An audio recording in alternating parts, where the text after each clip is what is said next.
Good afternoon, everybody, and welcome to another Nacho Tuesday. And today here I have Luke with Exposure. And without further ado, we would love if you could introduce yourself and what your company does. Hi, my name is Luke Beard, so CEO of Exposure.co. I've been building stuff for like 15 years and building companies for about 10. Exposure was my first real attempt at a company, thankfully still going this many years later. But Exposure is a storytelling space specifically built to be uncluttered and simple, but it's supposed to make the most of visual storytelling. So the original concept before it had a business was a medium for photo essays. So if you're familiar with medium.com, obviously they really kind of changed how people thought about what you see is what you get editors. And being a photographer by passion, I was like, why isn't it there? So photo essays, I want things to look like the New York Times. So that was like the kernel of the idea. Since then, it's grown considerably in feature set and application. We now have the United Nations development programs, to most of the MLS teams, a bunch of college athletics, most higher ed in the US. Yeah, it's a wide varying tool of use cases, but mostly just trying to make visual storytelling as simple as possible. Nice. And what inspired you to start the company? Like I said, I'm photographer by passion. I want to retire and take photos. So I went on a trip to Estonia to actually hang out with some original startup guys that I'd met. And I came back with this set of photos. And at the time, it was kind of like Tumblr, Instagram was only one photo, WordPress blogs, things like that. And I was like, I don't have anywhere to put these. Then I don't particularly want to start a whole website. Squarespace, I didn't want a whole Squarespace site. So what if I kind of mashed together a bunch of good ideas from different CMSs into something as simple as I can get? So yeah, Exposure was born purely out of the need for like, I want to tell a visual story. I do not have the tool. Yep, that's a good point. Yeah, Estonia's got a really good startup scene as well too. And you're based when was the last time you went back there? I just came back. I went for a wedding for these same guys. So it's actually, I just posted a story about it. So it's like 11 years later after the original trip that actually kind of like started Exposure. I went back again and got to see the same city through a different kind of life lens, I guess. And yeah, it's been developed considerably and I truly love it. A hell of a town. Sounds like a second home. Yeah, I wish.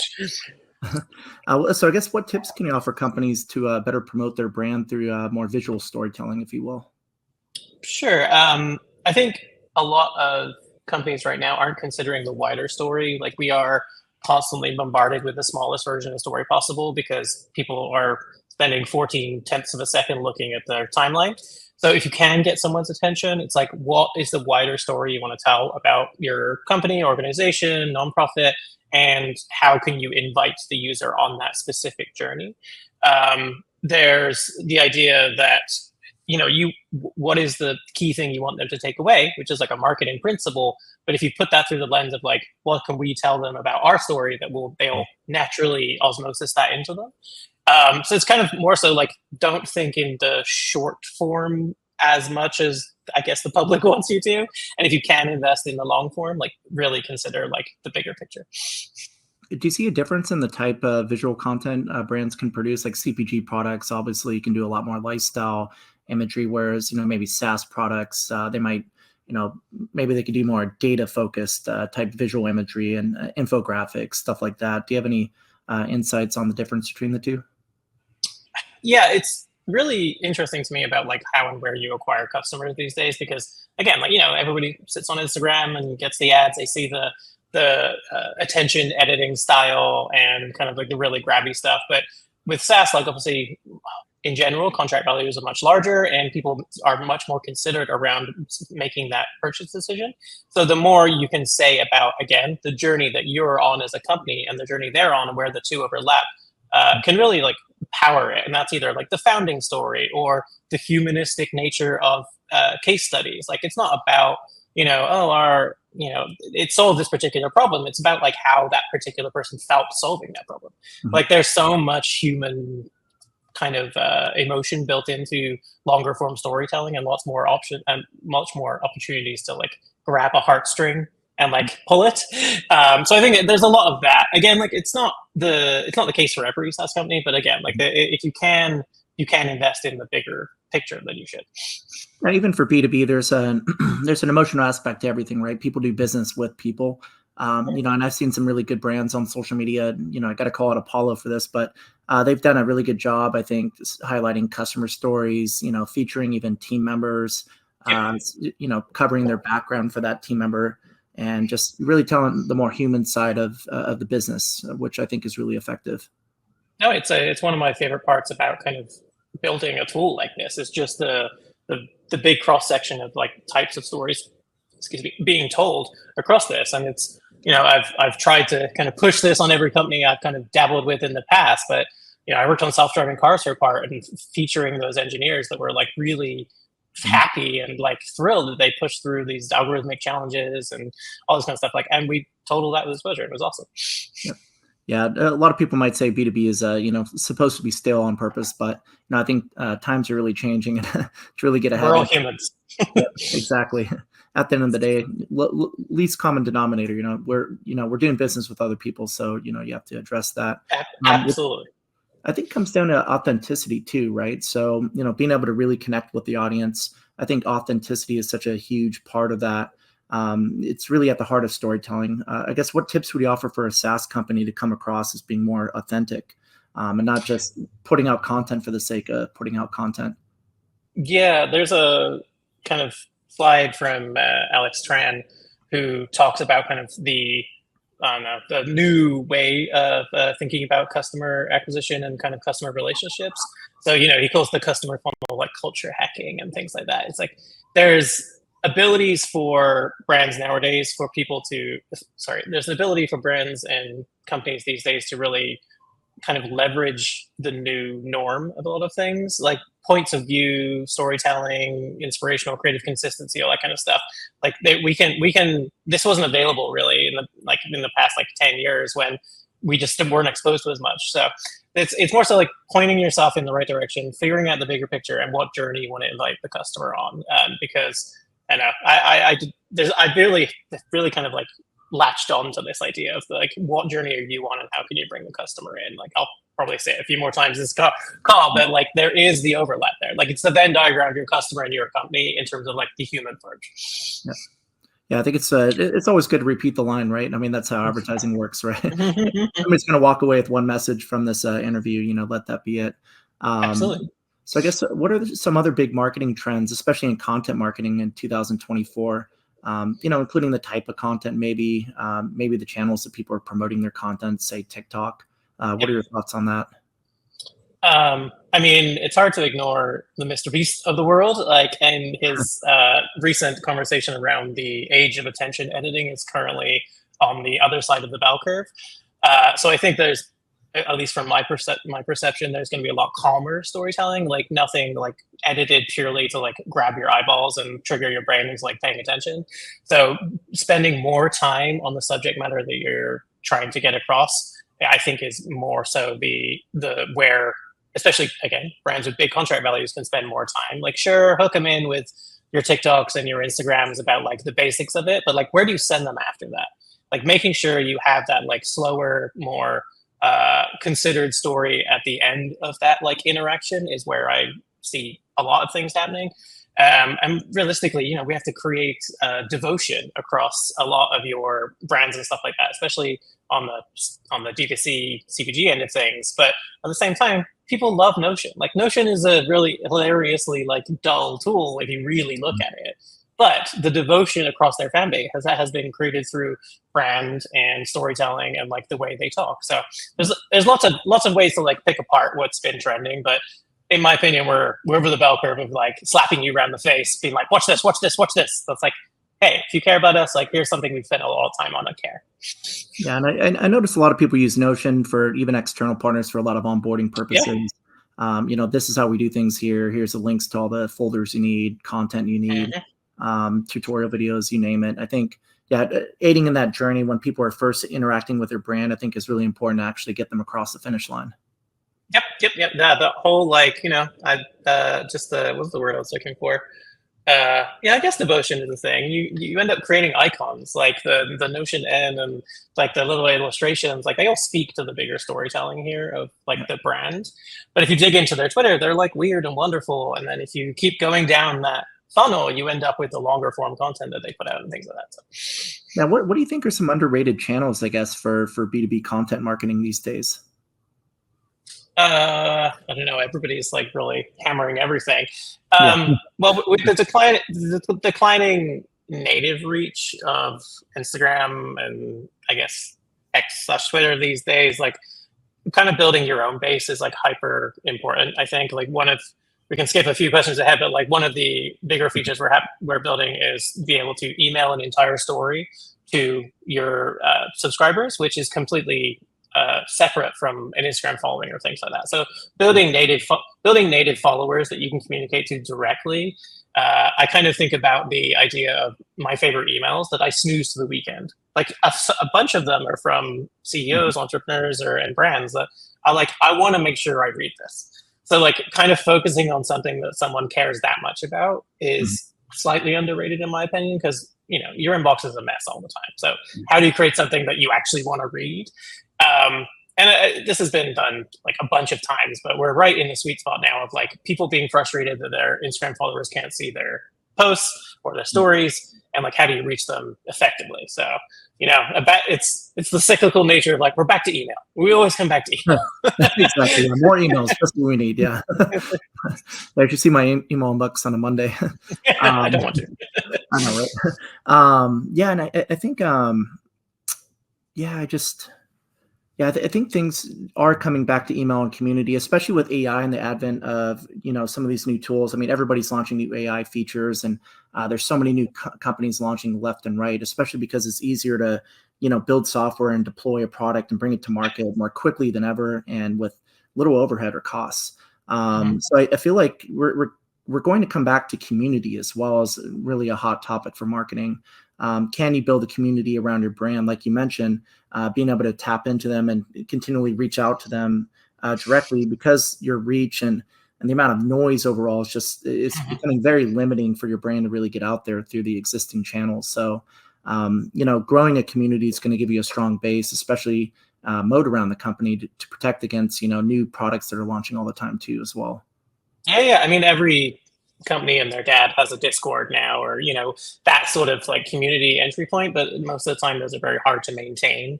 But there's a I'm gonna forget every name under the sun now. Circle, like those sort of tools to like build gated communities are obviously incredible, but like you still have to build the good product first. Like that's the tougher part.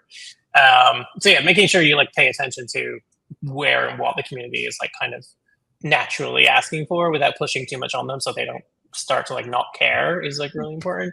Exposure has never really done this until we have a strategy for this in the coming months. So but yeah, I mean, photographers and visual storytellers and communications directors, like, I'm in a few Slacks here and there, and like, they really care about each other, and like, they really want to understand the types of topics we're talking about right now. So yes, sorry, outside of email, probably community, you're on the money there. And I just, on the far end of my thought process right now.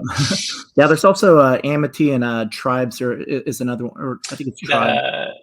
There are other platforms that you could use to build your own social community right there on your website too. Yeah, or just a good old Slack or whatever you need. Like, but again, they have to have moderation. So like, it's kind of like a double-edged sword. Like, the more people you invite into a open community in terms of like chitter chatter, the more kind of what's the word I'm looking for? Liability you have a little bit. So sure, we're going to end up with companies that are like 3 people because the rest of it's done through large language models and things like that. But like, can those 3 people moderate a Discord with 1,000 people in it? Maybe not. If you build it, they will come. Not always, but then you have to make sure they're there, right? Exactly. Yeah. With us. I guess, what are your thoughts on AI and how it's going to affect marketing going forward, especially with content generation? Because, again, it's becoming easier than ever. Like building a product and bringing it to market, it's easier than ever to create content. But I do think we have a content quality problem now. Oh boy, yeah. No, I have strong opinions on this. Mostly recycled thoughts from Ryan Broderick, who writes Garbage Day. It's an internet culture email. It's one of my few I pay for. But he refers to it as AI slop. So any vertical, like Twitter has slop, Facebook has slop, and people are becoming extremely attuned to this, especially on the photography end of things. So the other day I was like, chatting to a friend. He just like got connected with the CEO of a payments company to go and like give, just get to know them. And I went to their landing page, and the first image was a generated photo. And it was just like a handing, it was like a kind of like a e-commerce type style photo. But I wasn't really looking, and I spotted it immediately. And he was like, I'm pretty sure this thing. And like, there's going to be a much stronger feeling towards that as the years go by. Yeah. And one of the probably more interesting takes I thought was like, okay, if they're skimping on that, what else are they skimping on? Like, consumers are very fickle in that kind of way. So if you're not putting the quality into that level of marketing, like the front page of your website, people will start to clock it.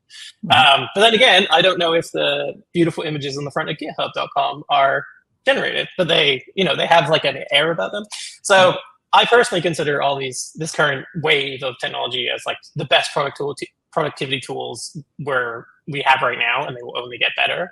I skip hours and hours of coding, like help from friends by just like chit chatting with Claude and things like that. So I'm fully in terms of that. But in terms of generation, like especially when you have a product that you need to show in use case and again connect to the customer, you want them to think about themselves in that specific situation.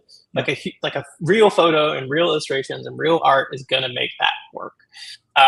So invest in making your life easier, but don't like skip on making the customer feel something, because that's where they're gonna catch it. And eventually, because of the relentless slop that the internet is throwing out, like people would just start skipping it. It was like, oh, that's like a fake website. Like that's where we're heading in terms of like marketing materials being wholeheartedly generated by AI. Yeah, it's just there'll be a pushback, and I think there already is too, right? And to your point, there's like a quality perception to it. It's like, well, they didn't take the time or spend the money to get real actors and take a real shot with their product. It's what else does this brand bring to the table? Is like their customer service cheap? Is everything else cheap? Like exactly. Yeah. When work is advertised? It's a weird one, because I don't know, I've never seen or experienced anything like this in my adventures on the internet. So there's a lot of like new ground for people here too. But I think just pay attention. Like the best you can do is pay attention to the internet culture of like what people are responding to, what people are laughing at, and don't do that. Like simply do not do it. I'm sure your several series round deep SaaS startup is relentless and like we need to hit these goals, but like the every time you add that little AI image that someone clocks and it doesn't look quite right, no one vetted it, but it's like the company likes the tool, you're gonna like chip away at the authenticity of the company as a whole. So yeah, I've seen it better as a productivity tool, and we use AI for a lot of things. We also have, of course, AI tools built into NachoNacho, of course, for like SaaS recommendations and stuff. But it's really taking a lot of data and helping buyers really connect with products that other people like them are using, right? So once again, useful. We call that one Shaman, but we also use it to condense these type of webinars into short little clips, right? But this is authentic content, us two talking here, getting a lot of great tips out of you, right? And we can't just AI generate that. But we can take, this 30-minute interview and really cut it down to like a minute and a half, grab some great snippets out of that and use that for content marketing. And it's really powerful. And I think, what we're seeing with the AI generated stuff is kind of not too dissimilar to what you saw with cold email marketing. Back in the day, you used to be able to cold email market people, and they're like, "Oh, I got an email. Maybe I'll try this." It's to Andy. Wow. Oh, cool. He says to Andy. He's using the right variable this time, But now it's like so easy to spot which ones are cold emails, even if they have all the variables. They're seemingly doing everything right. You could just sniff a cold email out right away. And I think a lot of people are just even, tuning out of those because they're like, oh, this guy's trying to pitch me. But if you even took the time to personalize it just even a little bit, you'll get a much higher response rate. Same that goes with your content marketing, right? If you skimp out and just press the generate button, for AI, for an AI tool, and you just get a cheap image out of it, people aren't going to respond to it so much as if you put in a little bit more effort into it. And that really comes across with the authenticity aspect that we discussed earlier. Yeah, absolutely. Even the writing, like it's very easy to clock like a kind of AI written article these days, and that contributes to Google slop. You know what I mean? Like we're going to end up in this snake eating its own tail situation if we don't like be more considerate about it. I think, we'll be fine in the long run, but right now it's just such a delicate time for marketing, especially across, the way it affects SEO and like what people are seeing, just from like being wedged, like your great content is wedged against garbage. Like, how do you make that real connection there? So yeah, it's a tough one, but a fun one at the same time. Like, what a world we live in. Like, this is a problem. Like, incredible. Exactly. Yeah, it's been a wild year. We'll put it that way. 4 years. I guess, what are some other time-proven advertising or marketing techniques that you think will never go away, regardless of the technology? Obviously, we talked about authenticity, and the tools might add productivity, but they're not necessarily a replacement for some of the stuff that you're doing. Do you have any other tips there for having a marketing strategy that will work regardless of the technology that's out today? Yeah, I mean, look to the people that have always been relevant. Like Nike, they took the human storytelling approach 40 plus years ago, and that's a really core value across their whole marketing initiatives. Like, almost all of Nike stuff is like next to a human story or directly integrated with it. So those things aren't gonna budge, in my opinion, because again, people want to see themselves in the story. Like, that's really why they are looking at whatever you're showing them. But between that and just the idea of personalization and like kind of going back to the cold email mention, like, how do we continue like to create or innovate on the idea of like making something for you? So it's like, hey, this human story, place yourself in it and then talk directly to you. And that's the easiest one is just talk to your customers, right? Like, that one comes back around every time I think I have a handle on anything. I'm just like, well, the easiest thing I could do is simply email my 10 most recent favorite customers and talk directly to them. That always leads to like the best outcomes in terms of like, they need an account, or they know someone who knows someone, or I learned something incredibly informative that I wouldn't have gotten it through any other feedback method. So just humanistic storytelling, like personalized on like something that, and make sure there's like a channel open to you. I think those things, and you could probably wrap up really good customer service here as well. Like, that is marketing, in my opinion, because like that's part of those screenshots of those tweets that go viral. It's like, look how above and beyond this, and the other side of the coin is like, look how garbage this look how garbage this customer service was. Those are marketing. So that's probably like my ceiling for that sort of stuff, as well as like trying to like innovate on all those principles. Yeah, and I think it's easy to, especially with all the data and all the tools available, it's easy to get so distanced and separated from the customer, and really lose connection with what their needs are, and really who they are. And I've seen some of the best brands. They'll have like Starbucks CEO will go serve like serve coffees to people, you know what I mean, and see what the operations look like, but you're not really going to understand that if you're just getting reports from people, and especially with the amount of data dumps that a lot of people are getting now. There's so much garbage data, and it's hard to really filter through it and figure out, what the real story is here. But if you just go on the ground there, or if you talk to your customers, like you mentioned, you're going to get to the heart of the issue, right? You're going to see it live and really understand it. So I think, the Starbucks CEO example, if you go there and you serve coffee for a day, you're going to start to see things, right? But I don't think necessarily a productivity report that goes up the ladder and says, oh, yeah, we lost no way. Yeah, 2% sales in the store. Why?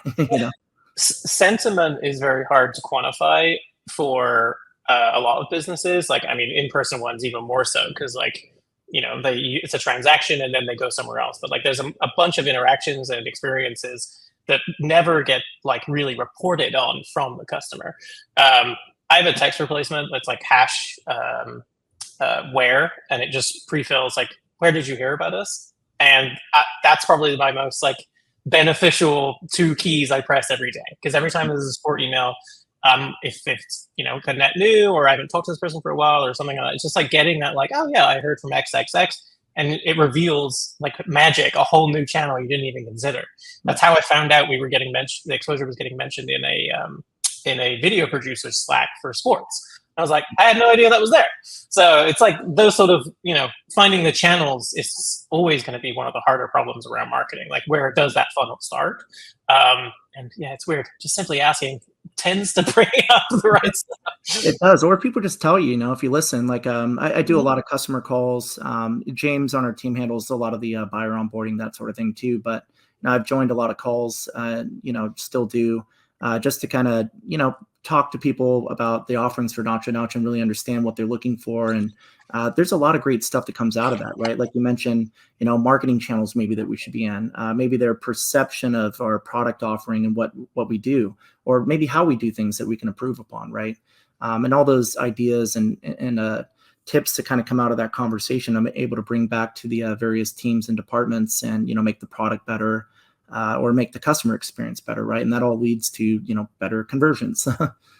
Yeah, it's kind of wild because most things are just are better executed ideas in the previous generation. Like Exposure is a CMS to put photos online. That's been around for a minute, but it's about the execution and about the way then the human feels using it and the way they can connect to the company and the brand and again the loyalty, like things like that. So yeah, like it's if you don't have the money to spend on marketing, but you have acquired a few customers and you know where they are, like there's so much to be gleaned all the time. Yeah, I think customer experience is, it's a game of inches these days, right? Like you mentioned, there's so many other similar products, this and that, but really the experience that you build around the product really matters, right? So even if you have a one-to-one feature comparison, apples to apples between these, various competitors, it doesn't matter so much if you don't have the best possible customer experience when they just come to your website and they just really get what you're doing. They see a problem there that you could solve, and that entire onboarding process is just, intuitive, and, it answers all their questions that they have. Right. Nothing better can be said for that. And if you place that against a story that has like real integrity and substance, as opposed to attention edited TikTok about something dramatic or something, but that works for some, of course. But I'm saying like the bigger contract values there, like if you that's me, like that's what you want. That's like that key moment of like, okay, I'm sold. Like, okay, let's push this up the chain. I can see where this is going. I can envision us implementing this, and that's like, if you can nail that, like that's a real special spot to be in. Like these people get me. Like, wow, this is what I've been looking for. These people are speaking to me. Yeah, it's weird. That insight comes from again, photography on the side is a passion. Like I shoot like a lot of spirits and wines and whiskeys and things like that. I have a friend called Elliot Clark, who that was one of the more interesting things he ever said to me. It's like, I tend to shoot like spirit photography kind of like jaw down, so you can place yourself in the photo. It's like, yeah, that does look good. I do want to be pouring that. Like, what is I want to be pouring that moment of your product? It's like very, very interesting kind of metaphor. Yeah, that's true. Yeah, you know how to capture the moment, right? And to capture the right moment, you have to understand the context of what makes a great moment. And you can really take that and actually, there are some similarities there with building a product, right? Having that aha moment, if you will. But 100%, yeah. It's, I think you build better products when you actually have like a diverse set of creative influences. Like it's one of my favorite things. Rick Rubin calls it the awareness, if you read the Creative Act. But yeah, making sure you have a lot going on in terms of like consumption. I mean, when I say a lot, I mean things you care about. But, don't just, if you want to build a product in a creative space like Exposure, like don't just look at products in the space. Like go look at the wonders of all photography and like what cameras are doing and just everything. Like consume and be aware of your environment, and you'll actually make better product decisions, in my opinion. So that's a good point too, because you could actually learn a lot from completely different products or industries. You could learn from those, like even for NachoNacho, there's a lot of stuff we could learn from consumer marketplaces and the way they do things, right? For Amazon and how excited their buyers get, and like that entire customer experience they've really built the marketplace around. But there's always something you can learn. And, as B2B companies, actually, many times you could look outside of your industry to B2C, because consumer marketing is like a really good, they really know how to connect with the, with the human side. And I think they've really nailed that. So as a B2B brand, you could really, especially if you're trying to get into storytelling and, really having that empathy with your customer, look for the B2B marketers and actually learn quite a bit from them and bring it in to the absolutely. B2B. Yeah, no, NachoNacho, I think actually gleaned some of that from the branding. Like, you're a fun-looking company. Like, so many of the things in the space are tangentially connected to the kind of problem you guys are solving. It's like that. If you squint, they are all the same website. They are all the same brand. Payment companies or financial anything related. It all kind of feels the same, right? True. But NachoNacho is like, I'm weird and wonderful. Like, what do you want to do? And I'm like, that's actually interesting. Like, these guys are thinking way differently than everything else, and I think it's very strong aspect of like, just don't build a boring looking company. That's like half of it. Exactly. Yeah. We're B2B. Well, so I guess what challenges did you guys face as a company when you guys were, bringing exposure out there to the world? And I guess, was there any failures or lessons that you learned from that in the initial early stages that you kind of pivoted from or used to make the product better? Well, we grew up in a very like unconventional building environment. So it was originally built inside a studio called Elepath, which was one of the headlines was they famously raised money with no idea, because it was just like, we're going to hire a bunch of creative people, kind of like, let them build what problems they want solved in the world and see if any businesses come out. So it was founded by Jake Lodwick. He founded Vimeo, College Humor, things like that. So, it was more on the eccentric end of things if you compare to like Expa or things like that. So we built the product very pure, which is good and bad, because we ended up with like this kind of energy where like it was very much for the photographer, but at the same time we also skipped a bunch of like traditional I guess analytics and like data driven decision making. Like I speak a lot about the human stuff, but like we did kind of skip a lot of like, is this working, and just built ourselves into some corners a lot of the time.